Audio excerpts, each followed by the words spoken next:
Boleh nggak sih nyari jodoh lewat aplikasi? Boleh, asal niatnya serius, jalurnya benar, dan bukan buat main-mainin hati orang. Karena hati itu bukan fitur yang bisa di-unmatch kalau bosan. Kita nggak bisa pungkiri, di zaman sekarang banyak dari kita yang mencoba cari cinta lewat aplikasi jodoh. Karena rasanya dunia nyata makin sempit. Tapi tahu nggak, di balik profil yang senyum manis itu bisa jadi ada orang yang cuma ingin main-main. Banyak yang bilang aku serius, tapi kenyataannya mereka serius untuk mempermainkan. Kita pakai aplikasi jodoh karena kita pengen dimengerti. Karena kita ngerasa kayaknya semua orang udah nemu yang cocok. Sementara kita masih sendiri. Kita mulai berpikir, mungkin ini cara Tuhan kasih jalan. Tapi jangan sampai perasaan ingin dicintai bikin kita buta. Kita harus jujur, aplikasi jodoh itu kayak pasar. Ada yang jualan kejujuran, ada yang jualan mimpi, dan banyak banget yang nipu. Banyak yang manis cuma di awal, bilangnya sayang. Padahal nunggu kita lengah. Gak sedikit yang cuma ingin validasi, uang, bahkan cuma buat naikin ego. Kita harus sadar, banyak banget yang jago acting, tapi nggak niat komitmen. Aplikasi jodoh itu kayak hutan. Kalau kamu masuk dengan niat yang tulus, tapi nggak bawa akal sehat, kamu bisa diburu sama orang-orang licik. Kadang kita terlalu senang dipuji, padahal itu bisa jadi template mereka ke semua orang. Kita harus bisa tahan, jangan biarin harga diri kita hancur cuma karena pengakuan dari orang yang gak jelas. Ini tanda-tanda kamu lagi dijebak cinta palsu. Mereka terlalu cepat bilang cinta. Mereka gak pernah mau buka diri sepenuhnya. Sering hilang, tapi balik-balik pakai alasan kangen berat. Dan kalau kamu gak nurut, mereka ngambek. Ingat, orang yang tulus gak bikin kamu lelah dan ragu terus. Apa yang harus kita lakukan? Pertama, kita harus punya standar dan batas. Jangan serahkan segalanya cuma karena kesepian. Kedua, kita harus sadar kita pantas dicintai dengan cara yang benar, bukan dengan cara memaksa.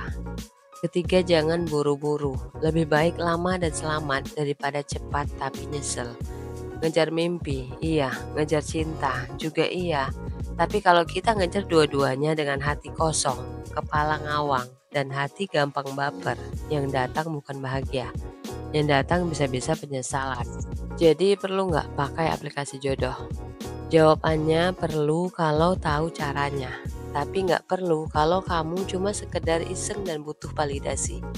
Aplikasi jodoh itu alat, bukan takdir. Sama kayak pisau, bisa buat masak, bisa juga buat nusuk. Tergantung siapa yang pakai. Dan kamu ngerti nggak gimana cara jagain diri?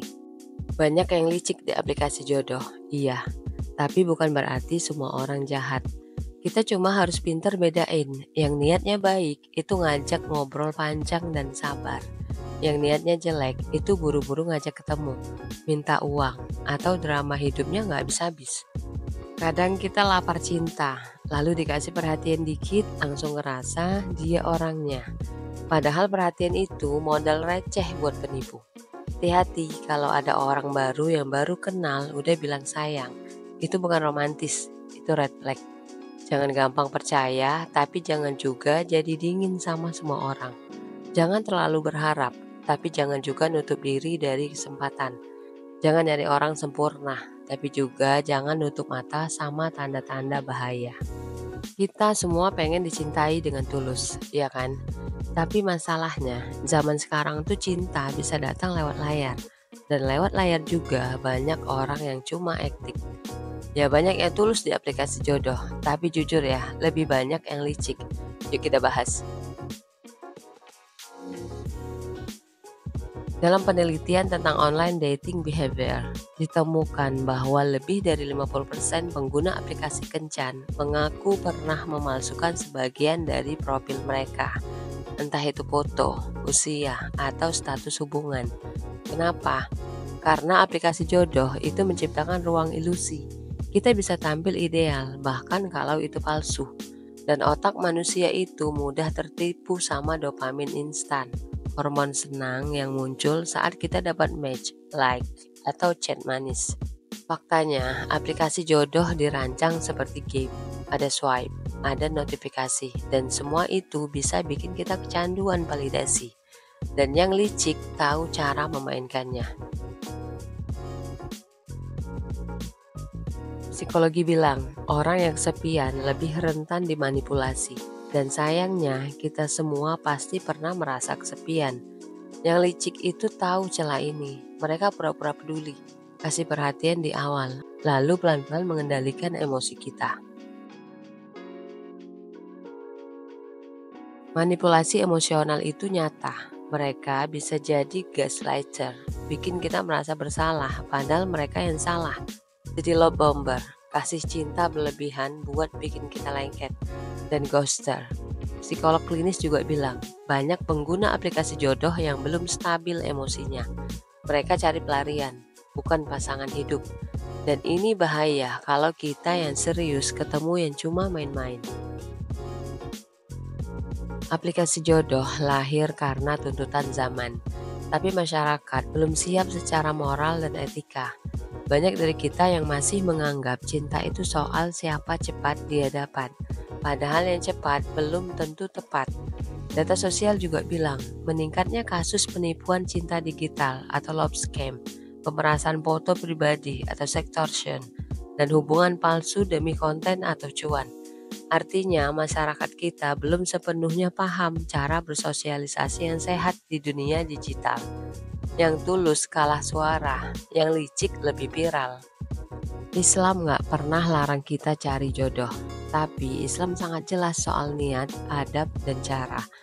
Kalau kita serius dan menjaga diri, insya Allah kita akan dipertemukan dengan yang sama-sama serius dan menjaga. Tapi kalau kita main licik, Allah gak tidur. Yang kita tipu bukan cuma manusia, tapi dosa kita juga ikut numpuk. Nabi Muhammad SAW pernah bersabda, barang siapa menipu, maka ia bukan dari golonganku. Hadis riwayat Muslim. Jadi jelas ya, main-mainin hati orang di aplikasi jodoh itu bukan cuma soal dosa sosial, tapi dosa spiritual. Kita hidup di zaman yang serba cepat, tapi cinta yang tulus gak pernah bisa didapat instan. Jangan sampai kamu main aplikasi jodoh cuma buat nyembuhin kesepian. Kesepian itu bukan untuk dicari pelarian, tapi untuk dikenali dan didewasakan. Karena kalau kamu belum bahagia dengan diri sendiri, kamu juga gak akan bahagia meskipun disayang 100 orang. Keuntungan menggunakan aplikasi jodoh. Pertama, memperluas jangkauan sosial. Kamu bisa bertemu orang-orang dari luar lingkungan sosialmu, beda kota, beda profesi, bahkan beda negara. Cocok untuk kamu yang sibuk kerja, introvert, atau tinggal di tempat yang sedikit peluang berkenalan langsung. 2. Efisien dan cepat. Dalam hitungan menit, kamu bisa melihat banyak profil sekaligus dan langsung berinteraksi. Bisa dilakukan kapan aja, bahkan saat istirahat atau di rumah aja. Kamu bisa memilih berdasarkan kriteria, usia, agama, pendidikan, minat, bahkan visi hidup. Ini membantu menemukan orang yang secara prinsip lebih cocok. 4. Melatih komunikasi awal. Membuat kamu belajar berkomunikasi dengan berbagai tipe orang sebelum masuk ke tahap lebih serius. Cocok untuk yang ingin melatih kepercayaan diri dalam menjalin hubungan. 5. Banyak yang serius cari pasangan. Beberapa platform seperti aplikasi jodoh Islami, Kristen, atau aplikasi profesional diisi oleh pengguna yang serius ingin menikah. Kamu bisa menemukan pasangan yang sefrekuensi dan satu tujuan. Sedangkan kerugian menggunakan aplikasi jodoh, yaitu pertama, identitas bisa dipalsukan. Banyak pengguna yang menggunakan nama palsu, pekerjaan palsu, bahkan foto palsu atau catfish. Risiko tertipu sangat tinggi, terutama jika kamu mudah percaya. 2. Rentan manipulasi emosi. Banyak yang memanfaatkan kerinduanmu akan cinta untuk bermain perasaan, lalu menghilang atau ghosting, atau memanipulasi. Korban sering merasa direndahkan harga dirinya setelah dibuang. 3. Bisa jadi sarang penipuan. Modus penipuan cinta atau romance scam. Mereka merayu dan membangun hubungan emosional, lalu minta uang dengan berbagai alasan, seperti sakit, bisnis, masalah keluarga. Tidak sedikit yang mengalami kerugian finansial besar. 4. Resiko terpapar konten atau ajakan tak pantas. Banyak yang hanya mencari teman untuk fun, one night stand atau hubungan tanpa komitmen. Bisa sangat merusak bagi kamu yang sedang serius mencari pasangan halal atau jodoh hidup. 5 kecanduan sweeping atau ekspektasi tidak realistis. Terlalu sering sweeping bisa membuatmu melihat manusia seperti produk dan membuatmu susah berkomitmen karena merasa selalu ada opsi lain. Bisa juga membuat cepat bosan atau merasa tak pernah puas dengan pilihan yang ada. 6. Merasa frustasi atau minder jika gagal. Jika sering ditolak atau match tapi tak berlanjut, kamu bisa merasa tidak cukup menarik atau tidak layak dicintai. Ini bisa mengganggu kesehatan mental jika tidak disikapi dengan bijak. Aplikasi jodoh itu jalan alternatif, bukan jalan utama. Kita tetap harus punya logika, bukan cuma cinta. Kalau kamu pakai hati aja tanpa otak, kamu bakal ditabrak kenyataan dan ditinggalin trauma. Cinta bisa dicari, tapi jangan ngemis. Jodoh bisa ditemukan, tapi jangan ditukar sama harga diri.